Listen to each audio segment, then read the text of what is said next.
Welcome, everybody. Welcome to another episode of PEM Rules, the Pediatric Emergency Medicine Podcast. I'm your host, Yaron Ivan, as usual. And today on PEM Rules, I'd like to have a very important discussion. So as PEM clinicians, I think one of the things we treat quite often and makes us a little worried about the kids is anaphylaxis. Anaphylaxis certainly has become more common. More kids have allergies, more kids have EpiPens at home. And it always fascinated me that there's a very big consensus about the use of epinephrine in anaphylaxis, yet there's not a lot of consensus about all the other medications we very often give. We often give Benadryl, steroids, albuterol. What is really the evidence behind all those? So today I brought Sophia Wang, our PEM fellow from previous episodes, to discuss the use of steroids and other medications in the acute treatment of anaphylaxis. So, welcome, Sophia, back to the show. This is your third time on PEM Rules, and I love having you. It's always a good idea to get other people's perspective, especially a training fellow.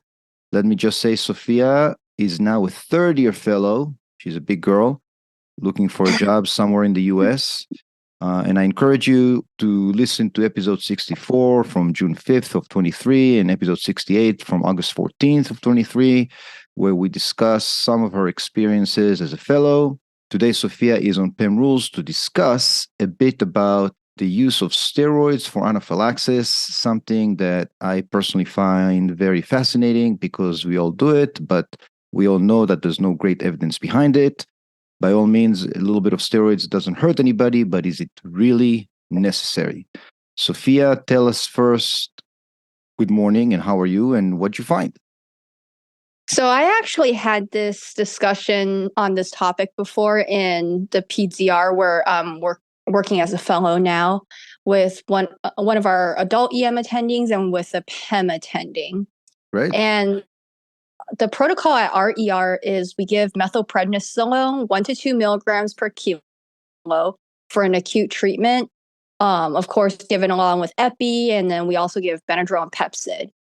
Then going home, we prescribe the patient a 3 to 5 day course of Orapred at discharge. But while I was having this discussion, I looked on UpToDate, which is my general go-to reference. And UpToDate actually recommends against giving glucocorticoids to patients who respond well to Epi and are anticipating a discharge, because the literature hasn't been shown for steroids to relieve either the initial symptoms or to prevent the biphasic anaphylaxis reaction. And that's based on the 2020 anaphylaxis practice parameters published in the Journal of Allergy and Clinical Immunology. So first, we'll talk about the anaphylaxis parameters that were last updated in 2015 by Lieberman team in the Annals of Allergy Asthma Immunology. Here they state that glucocorticoids have no role in anaphylaxis treatment, as their anti-inflammatory effects don't start in time to prevent acute symptoms of like cardiopulmonary arrest. So cardiopulmonary arrest or death tends to occur 5 to 30 minutes for allergens such as food, medicines, or bites. And that's not nearly enough time for IV steroids to take any effect, even if you give it immediately at the onset. On the other hand, sub-Q Epi starts taking effect within 5 minutes, so much faster when you're typically able to even start the IV and inject additional meds. So sub-Q Epi will start taking effect within 5 minutes, and that's faster than the time that you'll need to even start the IV to give other meds. So if the patient's cardiopulmonary status significantly improves after a dose of Epi, there's not a whole lot that steroids will add to the treatment. Then there's also the theory that giving the steroids can prevent a biphasic reaction, which is when the anaphylaxis symptoms recur hours later without further exposure to the initial trigger.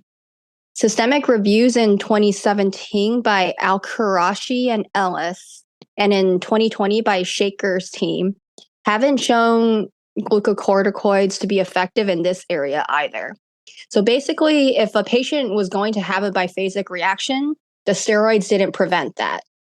Shaker's team did find that pre-medication with steroids for administration of certain chemotherapy drugs, though, was beneficial for preventing anaphylaxis, but even the evidence supporting this protocol was rated very low in quality.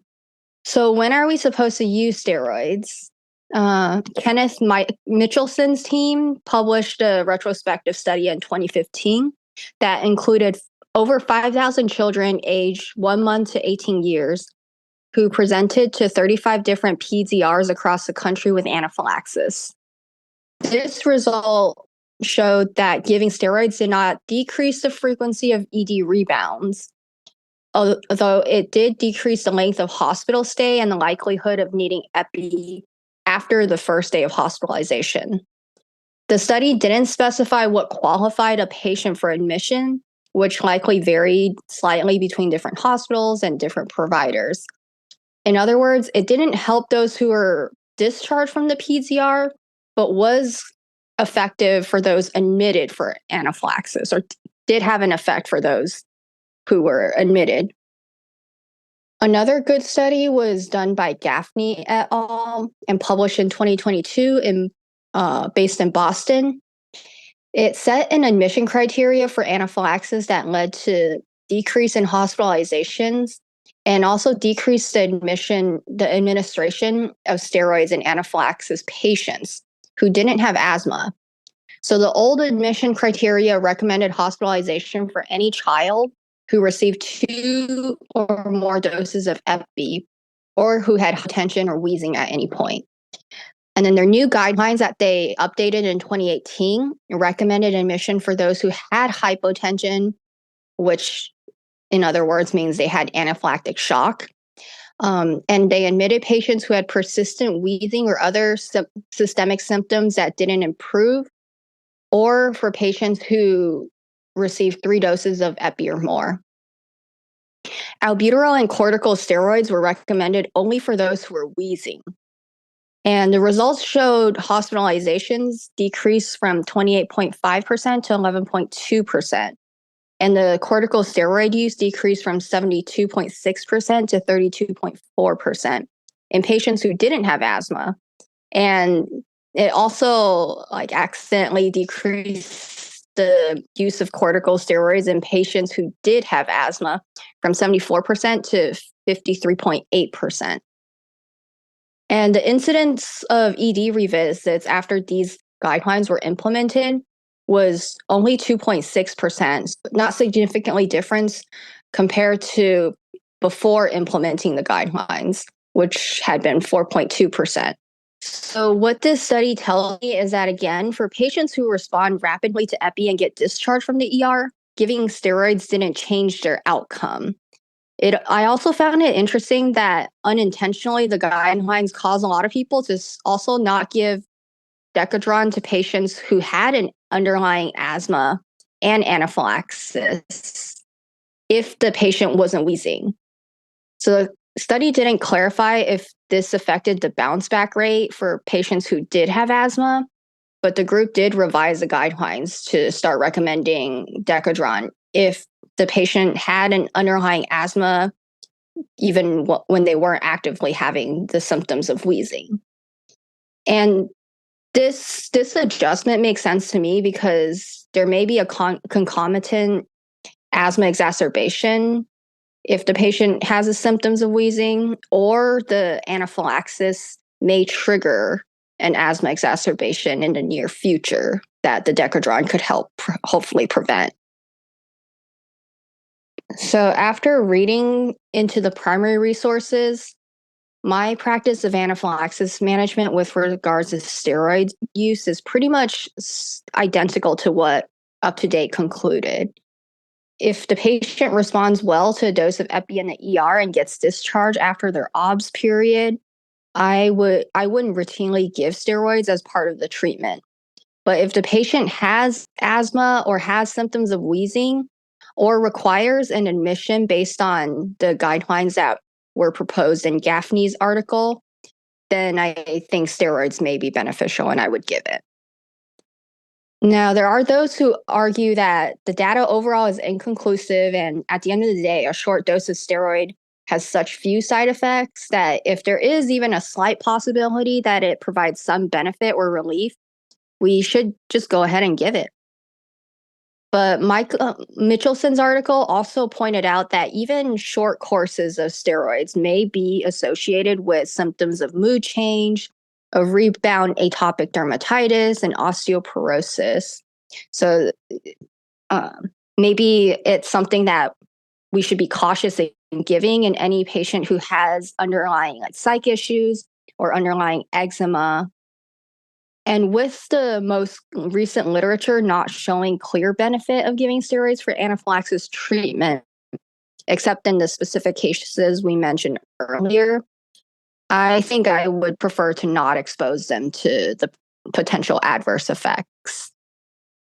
And so these conclusions I gathered from my review of some of the most current literature on steroid use and anaphylaxis. We can list the articles in the info portion of this episode for you guys to look into further yourselves. Or if you want, you can just take my word for it, take UpToDate's word for it. Super interesting stuff. Like, I gotta say, I think this is the first time that I hear that the use of steroids can actually be more harmful than beneficial. I think that's a very, very good point. And I do want to say a few things about what you said. Number one, great job. Very, very comprehensive review and extremely helpful. Agree with the first point. Anaphylaxis, epi first, everything else can wait. Absolutely. I think it's fascinating that you found all this information about steroids being useless or maybe harmful, yet we almost always do it. So I think it's important that we listen to the literature, read the literature, and apply what's in the literature. So that's great that you said that. I do agree with the general statement that I think is very important for trainees out there. It's one of my rules. Steroids don't help the ED doctors. And I'm kind of exaggerating, but nobody should expect steroids to change the clinical picture in front of their face. In other words, when the kid comes in with anaphylaxis, and many times it's a pretty impressive presentation, steroids will not help you now. Give the epi, then think about it. And I think of steroids, I don't remember where I heard that. It's kind of like they're the duct tape of medicine. They make everything look a little better temporarily. They don't really fix anything. So I think that's another point to remember. I will most definitely use your articles to put in the show notes for people to refer to. A really great job. And I think you also, correct me if I'm wrong, Sophia, you looked into the use of antihistamines in the treatment of asthma. And that's a topic that has really been fascinating to me. I almost did my fellowship project on the use of Benadryl in asthma exacerbation. It turned out to be a very big project, so I couldn't complete it. But tell us what you learned about that. In recent literature, Yamauchi and Agasawara in 2019 suggest that H1 and H4 receptor antagonists may be effective in treating asthma with allergic characteristics. Wendell's team in 2020 published in Pharmacologic Reviews an article that also suggests future research may look into H4 receptor antagonists as well. I think we currently have such an effective regimen for asthma management that there just hasn't been a whole lot of incentive all these years to delve further into this topic, as it also only seems to pertain to a small portion of asthmatic patients whose asthma is triggered by their allergies. For this group, for a long time, I've seen pediatricians just go by their clinical experience and acumen instead of following any clear evidence-based guidelines. In my clinical experience, I've seen a lot of pediatricians just instruct the families to give their children scheduled Zyrtec and or Benadryl to treat their allergic rhinitis if their asthma appears to be frequently triggered by their allergies or if it generally occurs during allergy season.